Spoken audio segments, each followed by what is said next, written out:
Hi everyone. Welcome to finance with family man. ఈరోజు మనం financial planning basics గురించి చెప్తానండి. ఇదేంటంటే మన ఫ్యామిలీ అనేది మన ఫ్యామిలీ సెక్యూర్‌గా ఉండాలి అంటే ఈ 3 స్టెప్స్ అనేవి చాలా ఇంపార్టెంట్. దీనిలో మనం ఫస్ట్ స్టెప్ వచ్చేసి ఎమర్జెన్సీ ఫండ్ బిల్డ్ చేయడం అండి. ఎందుకంటే 6 మంత్స్ ఎక్స్‌పెన్సెస్ అనేవి సేవ్ చేసుకోవాలి మన ఎమర్జెన్సీ ఫండ్ అంటే. ఎక్స్‌ప్లెయిన్ చేస్తాను. ఏంటంటే 75,000 సాలరీ ఉన్న పర్సన్‌కి పర్ మంత్ ఒక 50,000 స్పెండింగ్స్ అవుతున్నాయి అనుకుందాం. పక్కాగా ఏవేవి ఉంటాయి, మన రెంట్స్, కరెంటు, మెయింటెనెన్స్, గ్రాసరీస్, ఏవేవైతే మన డైలీ సర్వైవల్‌కి ఇంపార్టెంట్ అనుకుంటామో అవి ఒక 50,000 అవుతున్నాయి అనుకుందాం. అదే మనం ఏదో కొంచెం కొంచెంగా కూడబెడదాంలే, ఒక 2,000 పర్ మంత్ పక్కన పెడదాంలే అన్నట్టు అలాగా 2,000 వేసుకుంటూ వెళ్తే మన 6 మంత్స్ సాలరీ అనేది మనం అక్యుములేట్ చేసుకోవాలి అంటే ఎంతకాలం పట్టిద్దండి? మినిమమ్ 5 ఇయర్స్ పడుతుంది. రైట్? సో, అలా కాకుండా మన స్ ఎంత ఎంత తొందరగా వీలైతే అంత తొందరగా ఈ 6 మంత్స్ సాలరీ అనేది మనం సెట్ జేసుకోవాలి. ఎయిదర్ ఇట్ మేడ్ బి మనం దాన్ని సేవింగ్స్ అకౌంట్‌లోనే పెట్టొచ్చు. ఎందుకంటే సేవింగ్స్ అకౌంట్‌లో ఇంట్రెస్ట్ తక్కువ అనుకోవచ్చు. బట్ ఇంట్రెస్ట్ కంటే సేఫ్టీ అనేది చాలా ఇంపార్టెంట్. ఇంకా మీకు కొంచెం ఇంట్రెస్ట్ ఎక్కువ రావాలి. లేపోతే మనం ఆ అమౌంట్ అలాగా సైలెంట్‌గా ఉండకూడదు. అది ఏదో ఒకటి it should generate something more అనుకుంటే దాన్ని ఒక ఎఫ్‌డీలో పెట్టండి. ఎఫ్‌డీలో కూడా ఇమ్మీడియేట్‌లీ అప్పటికప్పుడు బ్రేక్ చేసుకునే ఎఫ్‌డీస్ చాలా ఉంటాయి. అలాంటి ఎఫ్‌డీస్‌లో పెట్టండి. సో, మనం ఈరోజు విత్‌డ్రాల్ పెట్టామంటే అట్‌లీస్ట్ బై టుమారో మార్నింగ్ అన్నా మన అకౌంట్‌లో డబ్బులు పడిపోవాలి. అలాంటి దాంట్లో చూసి పెట్టండి. ఆర్ ఎల్స్ మ్యూచువల్ ఫండ్స్‌లో లిక్విడ్ ఫండ్స్ అని ఉంటాయి. లిక్విడ్ ఫండ్స్‌లో పెట్టండి. లిక్విడ్ ఫండ్స్‌లో పెడితే కూడా మన అమౌంట్ చాలా సేఫ్‌గా ఉంటది.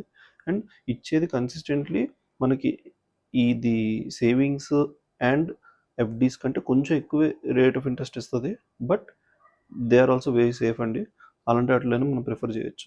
ఎందుకంటే సడెన్‌గా ఏదైనా ఎమర్జెన్సీ వచ్చినప్పుడు మనం అప్పటికప్పుడు విత్‌డ్రాల్ పెట్టాము అంటే either by evening or at least by tomorrow morning మన అకౌంట్‌లో డబ్బులు పడిపోతాయి. ఈ మూడిట్లలో కూడా అదే ఆప్షన్ ఉంది. సో, నెక్స్ట్ స్టెప్ వచ్చేసి ఒక గోల్ సెట్ చేయండి. ఫర్ ఎగ్జాంపుల్ ఒక బేబీ పుట్టింది.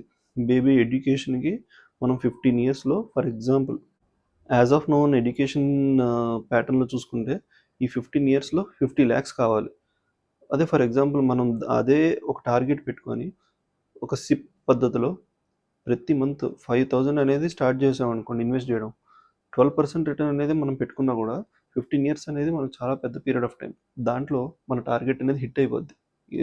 వెరీ ఎర్లీగానే హిట్ అవుద్ది. బట్ 15 ఇయర్స్ అనేది మనం మేజర్ టార్గెట్ కింద పెట్టుకుంటున్నాం. ఇంతలోపు చాలానే జరుగుతుంది. అండ్ మనం మధ్య మధ్యలో మన సాలరీ పెరిగినప్పుడల్లా దాన్ని మనం ఇంక్రీజ్ చేసుకుంటూనే వెళ్తాం. సో, ఇంకా తొందరగా మన టార్గెట్ అనేది హిట్ అవుతది. అదొక్కటే కాదండి. ఇంకా చాలా ఉంటాయి. మన గోల్స్ అనేవి ఎప్పుడైనా గానీ స్టాగ్నెంట్ అయిపోకూడదు. ఇప్పుడు బేబీ ఎడ్యుకేషన్ అనుకుంటున్నాం. అలా కాకుండా ఇంకా ఒక ఇల్లు కట్టుకోవాలనో, లేకపోతే ఏదైనా ట్రిప్‌కెళ్ళాలనో, లేకపోతే మనం ఎప్పుడన్నా గానీ రిటైర్మెంట్ ప్లానింగ్ అనేది చాలా ఇంపార్టెంట్. ఇవన్నీ లిస్ట్ చేయండి. దీనిలో ప్రయారిటీ ఫిక్స్ చేసుకొని ఆల్టర్‌నేట్ ఇయర్స్‌లో ట్రిప్ ప్లాన్ చేస్తాను. లేపోతే స్మాల్ గోల్ కూడా మ్యాటర్ అవుతుంది అని చెప్పి ప్రతి దాన్ని పాయింట్ ఔట్ చేసుకోండి. అండ్ దానికి బేస్డ్‌గా సేవింగ్స్ అనేవి స్టార్ట్ చేయండి. సో దట్ చాలా ఎర్లీగా మనం మన టార్గెట్స్‌ని రీచ్ అవుతాం. థర్డ్ టిప్ వచ్చేసి ఇన్స్యూరెన్స్ తీసుకోవాలండి. ఇన్స్యూరెన్స్ అనేది చాలా ఇంపార్టెంట్. బేసికల్లీ హెల్త్ ఇన్స్యూరెన్స్ అనేది బే డెఫినెట్‌లీ ఇంపార్టెంట్ అండి. ఎందుకంటే మనం ఒక్క హెల్త్ ఇష్యూ వచ్చి హాస్పిటల్‌లో జాయిన్ అయ్యామంటే మన సేవింగ్స్ అన్నీ అలా మాయమైపోతాయి. Trust me, by God's grace మనం ఆ సిట్యుయేషన్‌లో ఉండకూడదని అనుకుందాం. బట్ డెఫినెట్‌లీ మనం ఒక సేఫ్టీ నెట్ అయితే ఎప్పుడూ ఉండాలి. సో, జెరోదా ఫౌండర్ నిఖిల్ కామత్ కూడా అదే మాట అన్నాడు. Indians are a hospitalisation away from getting bankrupted అని. అంటే ఒక ఇండియన్ హాస్పిటల్‌లో జాయిన్ అయితే చాలు బ్యాంక్రప్ట్ అంటే మొత్తానికి దివాలా తీసే సిట్యుయేషన్‌కి వెళ్ళిపోవచ్చు అని చెప్పి అన్నాడనమాట. సో, అదేం తప్పు కాదండి. Definitely that is how it is. ఎందుకంటే మనం హాస్పిటల్‌లో ప్రతీది కూడా చాలా హై ఎక్స్‌పెన్సెసే ఉంటాయి. అండ్ మనం పెట్టుకున్న సేఫ్టీ నెట్, ఎమర్జెన్సీ ఫండ్ ఏదున్నా కూడా అన్నీ ఉడ్చుకుపోతాయి. So, first of all what I suggest is to take a health insurance. అది ఎంతైనా అవ్వనివ్వండి, 10 లాక్సో, 15 లాక్సో. ఎందుకంటే ఇప్పుడు చాలా ప్లాన్స్ వచ్చినాయి. మనం వాడుకున్న తర్వాత మళ్ళీ టాపప్ అయ్యేవి. అలాంటివి చాలా ప్లాన్స్ వచ్చినాయి. దాని విధంగా పర్ యానం 15,000 పెడితే మన ఫ్యామిలీ మొత్తం సెక్యూర్ అయ్యేటట్టు హెల్త్ ఇన్స్యూరెన్స్‌లు ఉన్నాయి. సో, అదొకటి ప్లాన్ చేయండి. Once that is done, next మీరు ఫ్యామిలీలో కీ ఎర్నింగ్ పర్సన్ అయ్యుంటే మాత్రం డెఫినెట్‌లీ ఒక టర్మ్ ఇన్స్యూరెన్స్ తీసుకోండి. టర్మ్ ఇన్స్యూరెన్స్ అనేది కూడా మీ శాలరీకి ఇంటూ 25 టైమ్స్. ఓకే, మీ శాలరీ ఎంత ఉంటుందో అంటే per annum salary into 25 times మాత్రమే ఇస్తారు, అంతకుమించి ఎవరు.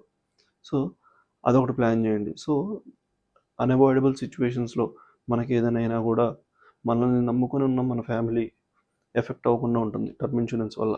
సో అది కూడా తీసుకోండి. దానికి కూడా మహా అయితే సంవత్సరానికి ఒక 10,000 పడుతుంది. ఆ 10,000తో మన ఫ్యామిలీ మొత్తం సెక్యూర్ అవుతుంది అంటే అంతకంటే ఇంకేం కావాలి. సో ఒక పీస్ ఆఫ్ మైండ్ ఉంటుంది, ఒక హెల్త్ ఇన్సూరెన్స్, ఒక టర్మ్ ఇన్సూరెన్స్. ఈ రెండింటి వల్ల ఆ పీస్ ఆఫ్ మైండ్ అనేది మనం గెయిన్ చేస్తాం. అండ్ ముందు డిస్కస్ చేసుకునేది ఎమర్జెన్సీ ఫండ్. ఆ ఎమర్జెన్సీ ఫండ్ అనేది ఉండడం వల్ల much more peace of mind. ఎందుకంటే ఆ సేఫ్టీ నెట్ అనేది మనం ఎంత ఎక్కువ సెట్ చేసుకుంటే మనం ఫాల్ అయినా కూడా స్టేబుల్గానే ఉంటాము అనే ఆ కాన్ఫిడెన్స్ మనకు బిల్డ్ అవుతుంది, రైట్? ఒక రియల్ లైఫ్ ఎగ్జాంపుల్ గురించి కూడా చూసుకుందాం. ఫర్ ఎగ్జాంపుల్, ఒక 75,000 శాలరీలో 15,000 సేవ్ చేస్తే, లైక్ ఒక 2K ఎమర్జెన్సీకి ఫండ్కి, ఒక 5K సిప్కి, ఒక 3K ఇన్సూరెన్స్కి, ఒక 5K మనం ఏదైనా లోన్స్ లాంటివి ఉంటే వాటికి, అంటే ఈ ఫ్యూచర్ని సెట్ చేసుకోవడానికి ప్లాన్ చేస్తున్నట్టు అనమాట. ఈ ప్లానింగ్ అంటేనే కంట్రోల్ అండి. ఈ ఎమర్జెన్సీ ఫండ్ ఉంటే ప్యానిక్ అవ్వం, అండ్ గోల్స్ ఉంటే మోటివేషన్ అనేది ఉంటుంది. మన ఫ్యామిలీ మ్యాన్ లాగా టెస్ట్ చేసి చూడాలండి దీన్ని. డెఫినెట్లీ వర్కౌట్ అవుతుంది. అండ్ మీరు స్టార్ట్ చేయండి. ఎందుకంటే సేవింగ్స్ అనేవి ఇంక్రీజ్ అయ్యే కొద్దీ మన శాలరీ హైక్ అయినప్పుడు కూడా మనం మన ఖర్చుల్ని పెంచకుండా సేవింగ్స్ని పెంచితే మన టార్గెట్స్, గోల్స్ అండ్ ఎవ్రీథింగ్ చాలా ఎర్లీగా రీచ్ అవుతాం.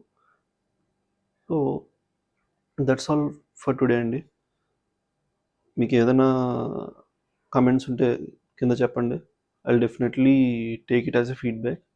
అండ్ డైలీ షార్ట్స్ వస్తాయి 1 టిప్ తోటి, అండ్ వీక్లీ లాంగ్ వీడియోస్ అని అనుకున్నాను, డైలీ చేస్తున్నాను వీలుంది కాబట్టి.